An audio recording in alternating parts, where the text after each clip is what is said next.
Olá, tudo bem? Que bom que você está aqui. O meu nome é Eliel Oliveira e esse vídeo faz parte do desenvolvimento das competências do mestrado em liderança que eu estou fazendo na Andrews University em parceria com o UNASP.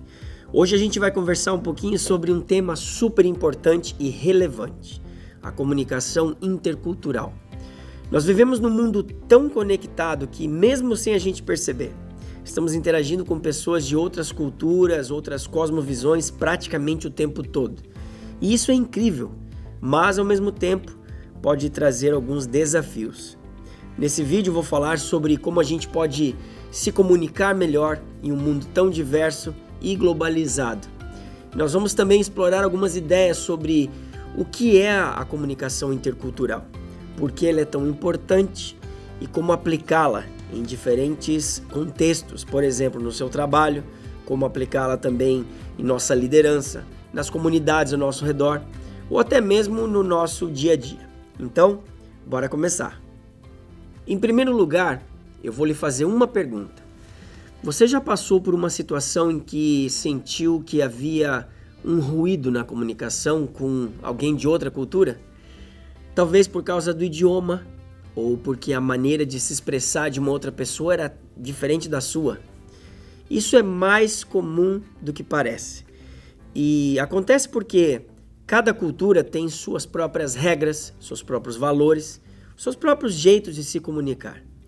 No mundo de hoje, entender essas diferenças não é só uma vantagem, na verdade é uma necessidade. É uma necessidade porque estamos falando de criar conexões genuínas, seja no trabalho, em grupos sociais ou até nas viagens que nós fazemos. E sabe o que é mais importante? A comunicação intercultural não é só sobre palavras, mas também sobre entender comportamentos, a linguagem não verbal, contextos, valores.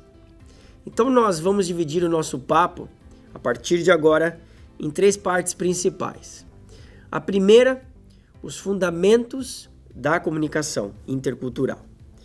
Em segundo lugar, nós vamos conversar sobre a importância dela na liderança.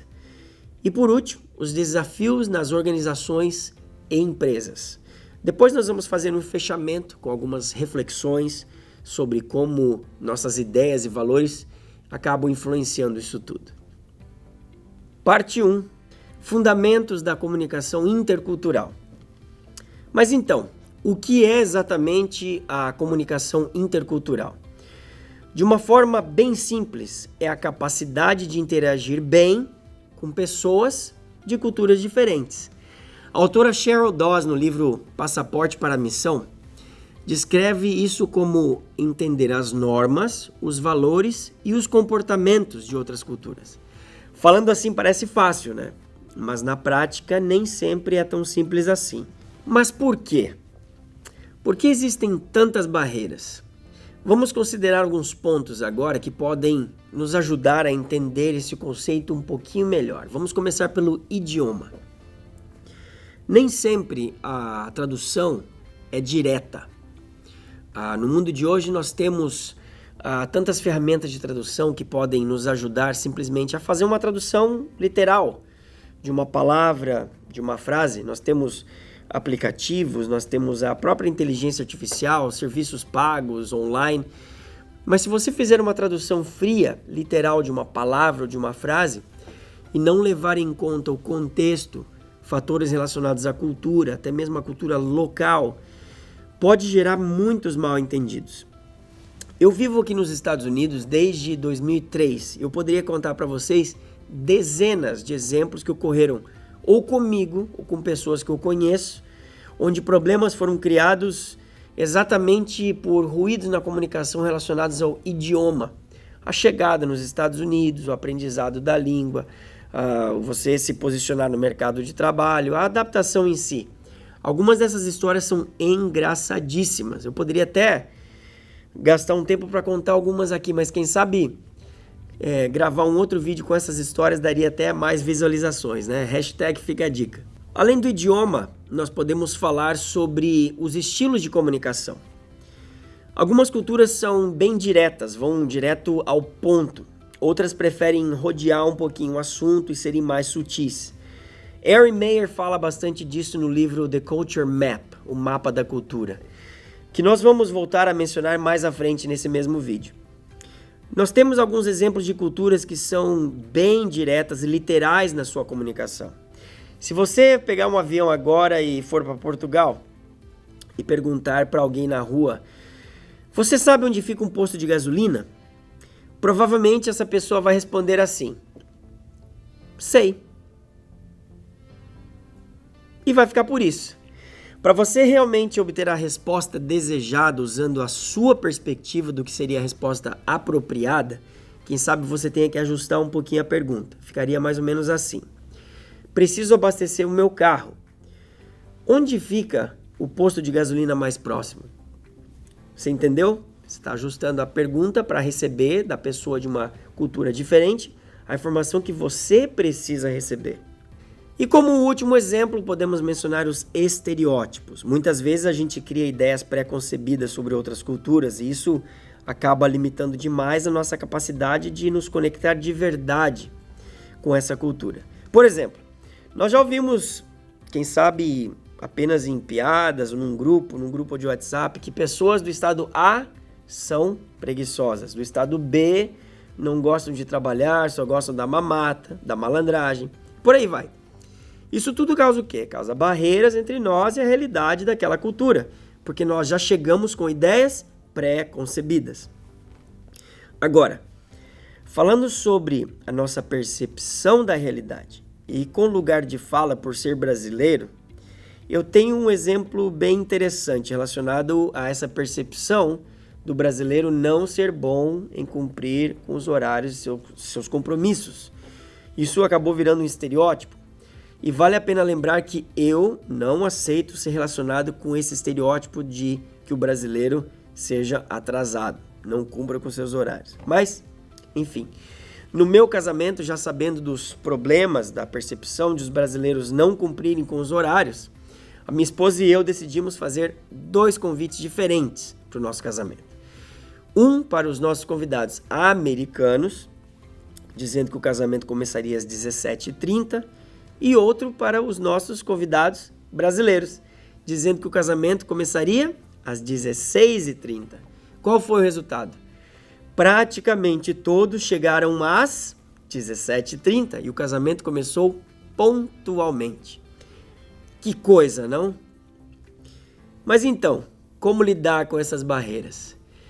Para lidar com essas barreiras, o primeiro passo é entender as diferenças. E uma ferramenta super útil é o próprio Culture Map, que a gente mencionou agora há pouco, o mapa da cultura de Erin Meyer, que ajuda a identificar aspectos como hierarquia, os estilos de comunicação e como as decisões são tomadas em diferentes culturas. Por exemplo, em culturas como a cultura japonesa, a comunicação é bem direta, cheia de nuances, fala-se entre as linhas, podem algumas coisas ser interpretadas de mais de uma maneira.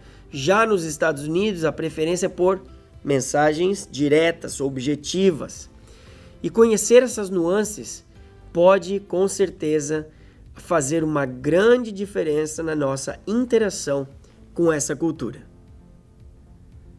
Parte 2. Comunicação intercultural na liderança. Agora vamos falar um pouquinho de liderança. Hoje, ser um bom líder significa também lidar com a diversidade cultural. O professor e Dr. Eric Baumgartner, no livro Liderança e Comunicação Intercultural, explica que líderes precisam aprender a transformar as diferenças culturais em forças para suas equipes. Para isso, existem algumas práticas importantes. A primeira prática é a escuta ativa. Pare e escute o outro, sem julgamentos. Ou seja, escute e entenda.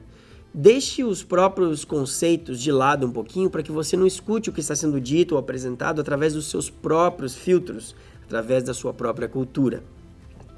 A segunda prática é a valorização das diferenças culturais.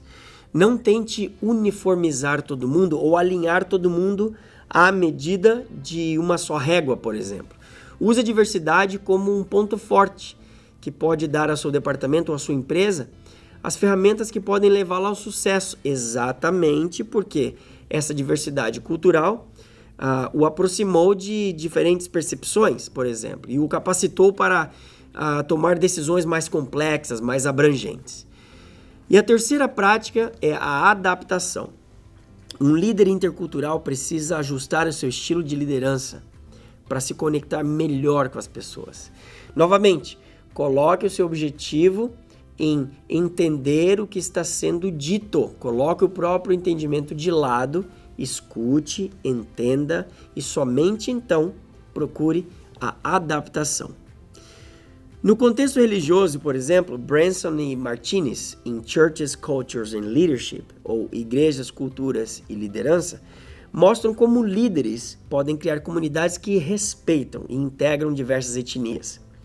Eles destacam que é fundamental reconhecer as contribuições de cada cultura dentro de um grupo maior, como uma igreja. Isso também se aplica a outros contextos, como equipes internacionais, por exemplo. Um líder que realmente entende as diferenças culturais pode evitar mal-entendidos, pode também melhorar a colaboração e também resolver conflitos de uma maneira muito mais eficaz. Comunicação intercultural em negócios e organizações. E o que dizer do ambiente de trabalho? Empresas globais hoje em dia enfrentam desafios únicos quando se trata de diversidade cultural. Ângela Cristina Lucas, do Centro Universitário da FEI, juntamente com alguns dos seus colaboradores, em um estudo de 2018, analisaram como é difícil implementar modelos ocidentais de gestão de talentos em culturas mais coletivistas, como em países da Ásia, por exemplo. Uma estratégia que funciona nos Estados Unidos, onde a cultura é mais individualista, pode não ter o mesmo impacto em um país como a China, onde o coletivo é muito mais valorizado. Então, qual seria a solução? A adaptação. Voltamos a falar de adaptação. Não existe um tamanho único quando se trata de liderar em ambientes multiculturais.